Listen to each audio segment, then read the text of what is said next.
femurs here.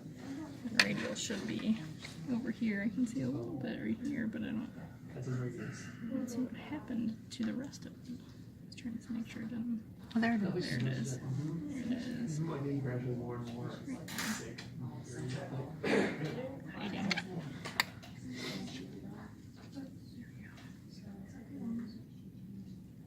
So here, maybe radial, because this is the thumb side, ulnar is on pinky side. This is the thumb side? Because imagine if you were like this. Okay. These are your thumbs. It would be, I mean, like here's their, you know, like this would be their 4, and then that right here would be where that other claw is right here. I see that. Okay. So that'd be like their thumb. I mean, because you imagine you're going to say like this. Very difficult. We've become the demonstration cat. Your friends would be proud. Way to go, buddy. You got a pretty hefty cat there, so I was expecting her to take this off. Abdominal aorta. Oh, that's kind of camera roll or anything like children. Oh, cat guts. All right, so when we look at this one actually has a lot of really good, even though the arteries aren't super red, you can see a lot of good things on here. So starting with number 1 here, let me grab a little probe. So you can kind of see this right here is going to be that abdominal aorta that's coming down here. And then as you move across, the first thing that branches off of that is going to be that celiac artery.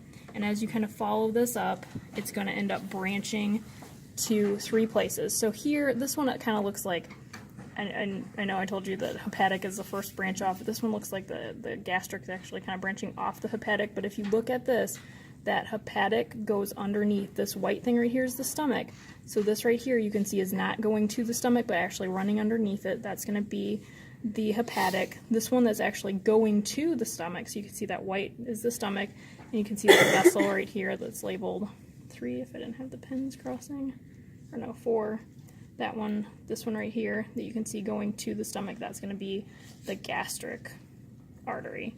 Then the other branch coming off of that celiac artery would be this one that's running all the way up here. You can see it's traveling all the way along here, and it's coming up to that spleen. So this big brownish, like maroon colored structure here is the spleen, so that's going to be that splenic artery there. None of those are paired, so there's no left or right, just artery with those.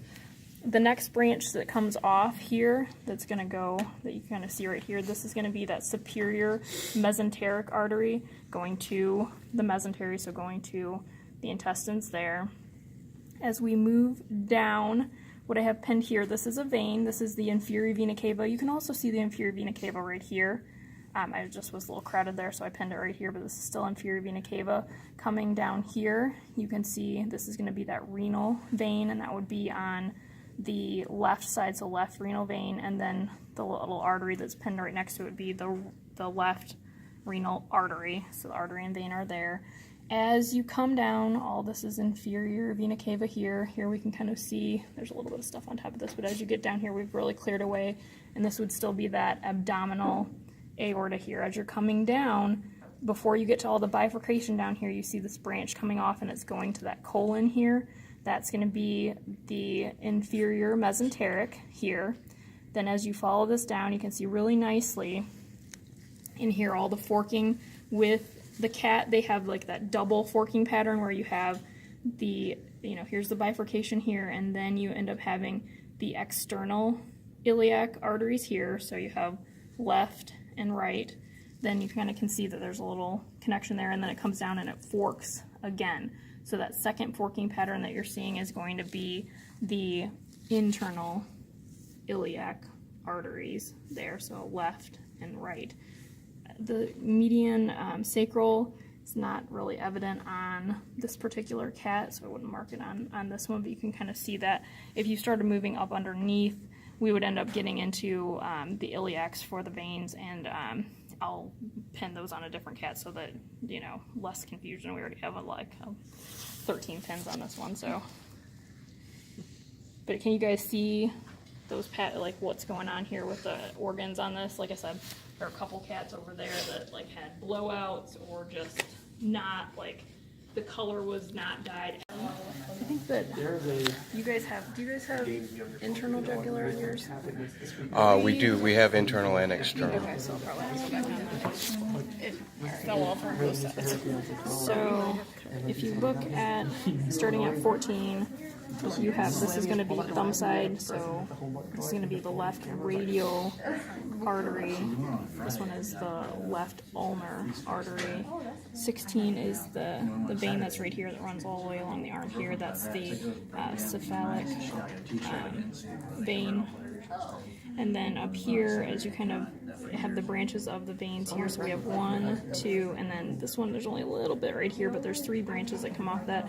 The most median one is the median cubital vein. This is the left arm, so left median cubital. Then we have the left radial, and then what you're seeing just a little bit up right there that would end up coming down would be left ulnar. As you come up here, we end up having the brachial vein and brachial artery. Both of those are left as well because it's still the left arm of the cat, so you kind of see all those structures there. Okay.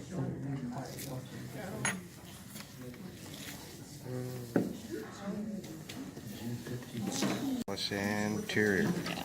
Ding. All right, thank you. So if you start, these are.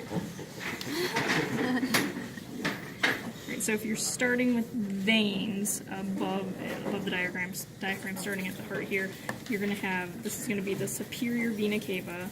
So right here, superior vena cava here. That was 25. The label is not really super easy to see. So superior vena cava, that ends up splitting into the right and left brachiocephalic. So brachiocephalic is here.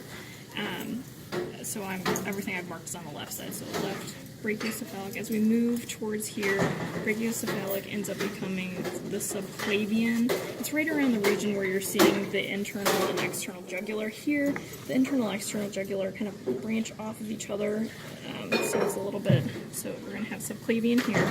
This little one right here is going to be internal jugular, and then this one right here is external jugular. I know it looks like it's coming way out to the side, but if you imagine this folding back in, it would actually be running along the neckline there. So external jugular, so internal jugular, external jugular.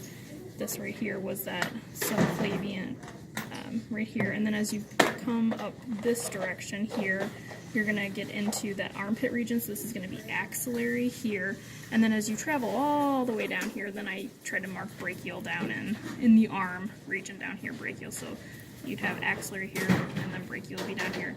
Coming deep into that scapular region, you're going to have the deep, these subscapular, it's the vein that you're seeing here, is the scapular vein. This is going deep down into that kind of, down into the like arm here, like where that little T-pin is, and that's going to be the subscapular vein. Like I said, everything we've done on this side was left, so you want to make sure that you indicate left, even though I didn't say left on those, but those are all veins.